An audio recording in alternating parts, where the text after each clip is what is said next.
ना उसको मेरे कि वैसे काम कर सकता है। हुँ, अचानक कदम उठाया उसने ये, और वो जब से जेल से आया था उसके बाद उसने ये कदम इन चीज़ों में बढ़ाया वो।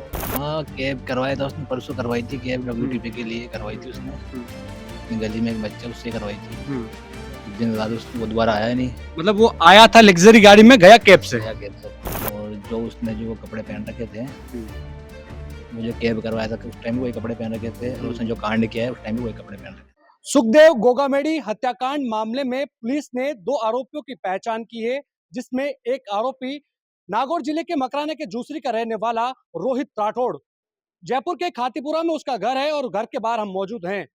पुलिस का पहरा यहाँ पर घर के बाहर देख सकते हैं। कॉलोनी के लोग यहाँ पर इकट्ठे हैं, लेकिन पहले आपको घर का नजारा दिखाते हैं। देखिए, इस घर में रोहित राठौड़ अपनी माता के साथ रहता था।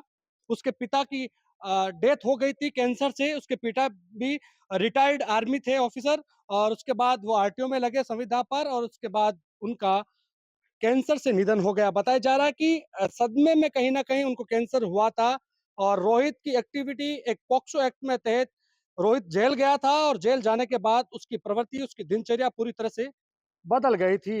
यहाँ के कॉलोनी वासी भी यही कह रहे हैं कि रोहित एक शांत स्वभाव का लड़का, 25 साल की उम्र का नौजवान, कैसे इस दलदल में फँस गया, किसी को अता और पता नहीं है।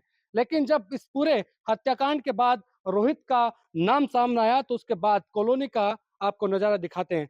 पुलिस के साथ-साथ यहाँ पर कॉलोनी वासी है, जो अपने घरों में हैं, लेकिन कहीं न कहीं रोहित का इस पूरे हत्याकांड में नाम सामने आने के बाद यहाँ पे लोग हैं कहीं न कहीं सदमे में भी है कि किस तरह से एक युवक बिना किसी से कहे कि यहाँ पर लोगों से बातचीत भी नहीं करता था।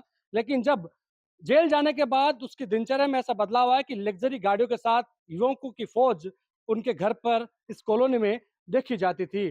कुछ यहाँ पर बासिंदे हैं, इनसे ही बातचीत करते हैं। रोहित को इन्होंने देखा होगा, उसके व्यवहार को अच्छी तरह से वाकिफ़ भी होंगे। रोहित के बारे में जानते हो? बिल्कुल जानते हैं, सब पड़ोसी हमारे। किस तरह से उसकी व्यवहार था, बोलचाल में आपसे कभी बातचीत हुई हो?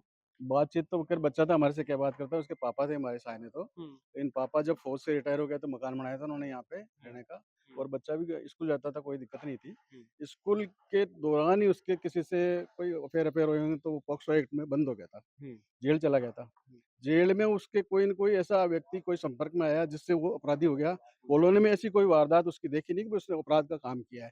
बस वो पॉक्सो एक्ट वाला ज़रूर किया था उसने। ठीक है ना? उसके बाद में वो क्या अपनी गर्दन नीचे करके जाता था, जब भी हम लोग के सामने मिल जाते, बड़े-बुजुर्ग जो भी, तो नीचे गर्दन करके जाता था, बातचीत नहीं करता था, रिज़र्व नेचर का था। गया और चला गया और रात को अपना आप ठिकाने पे वापस आ जाता था। अभी गतिविधियाँ कह रहे हैं कि वो नई-नई गाड़ियाँ ले लेके आता था, भारी-भारी गाड़ियाँ लेके आता था। लग्ज़री गाड़ियों में लग्ज़री साथ उसके गाड़ी में साथ युवक भी आते थे। यूथ भी आते थे। हाँ, तो लोग बाग कहते थे भाई कुछ कर धंधा-वंधा करता होगा इसलिए। हुँ, बाकी ऐसा आपराधिक प्रवृत्ति का लगा नहीं था, भाई हुँ। ऐसे मर्डर कर सकता है, इतना जघन्य अपराध कर सकता है, ऐसा लगता नहीं। कुछ और भी यूथ है यहाँ पर जो रोहित की एक्टिविटीज़ देखते थे। कुछ पिछले दिनों में रोहित की एक्टिविटी बढ़ी थी यहाँ पर? ऐसा कुछ भी नहीं, हुँ, नॉर्मल रहता था, नॉर्मल आता, हुँ, नॉर्मल जाता था। हुँ, ना उसको देख के कभी ऐसा लगा कि वैसे कांड कर सकता है। हुँ, अचानक कदम उठाया उसने ये, और वो जब से जेल से आया था उसके बाद उसने ये कदम हुँ। इन चीज़ों में बढ़ाया वो। उसके साथ छोरे-लपाटे पे आते थे यहाँ पे? हाँ, काफ़ी आते थे। हाँ। कभी देखा आपने साथ यहाँ के उनके पास कोई आस-पास से, हथियार-वथियार कोई? ना, ना, यहाँ के आस-पास से कोई छोरे भी नहीं थे, सब हाँ, दूर के थे। अच्छा। यहाँ के छोरों के साथ रहता नहीं था वो। मतलब यहाँ के नहीं थे, सब यहाँ के बाहर के सब थे बाहर के बिंदास। थे। अच्छा। तो कभी अभी पिछले जो हत्याकांड हुआ है कल ही, और उसके कुछ दिनों पहले कभी आपने उसको देखा यहाँ पर? ऐसा कुछ भी नहीं देखा। हाँ। आप कैब का ज़िक्र कर रहे थे। हाँ, कैब करवाया था उसने, परसों करवाई थी कैब, हुँ, डब्ल्यूटीपी के लिए करवाई हुँ, थी उसने। हुँ, अपनी गली में एक बच्चा है, उससे करवाई थी। हुँ। दिन रात वो दोबारा आया नहीं, मतलब वो आया था लग्ज़री गाड़ी में, गया कैब से। गया कैब से था। अच्छा। और जो उसने जो वो कपड़े पहन रखे थे, हुँ, वो जो कैब करवाया था उस टाइम भी वही कपड़े पहन रखे थे, और हुँ। उसने जो कांड किया है उस टाइम भी वही कपड़े पहन रखे थे। देखिए, रोहित राठौड़ जिसकी कॉलोनी में हम मौजूद हैं, एक शांत स्वभाव का लड़का, एक हत्याकांड में नाम सामने आता है। पहले सुखदेव गोगामेडी को जो राइट हैंड में जो सीसीटीवी में दिख रहा है, वो पहला शूट आउट करता है उसकी छाती पर। उसके बाद लगातार 3 गोलियाँ दंदनातर कहीं न कहीं गोगामेडी के सीने में दागी जाती हैं। उसके बाद चौथी गोली जो कि रोहित राठौड़ चलाता है, और 5वीं गोली रोहित राठौड़ सीधा जो राइट हैंड में और जो बताया जा रहा है कि सुखदेव गोगामेडी का ही वो आदमी था और उसके ही जरिए वो गोगामेडी से मिले थे और नाश्ता करवाया, चाय पिए और उसके बाद वहीं पर सुखदेव गोगामेडी को मौत के घाट उतार दिया। कैमरा सहयोगी मनोज के साथ विशाल शर्मा, जयपुर, राजस्थान तक।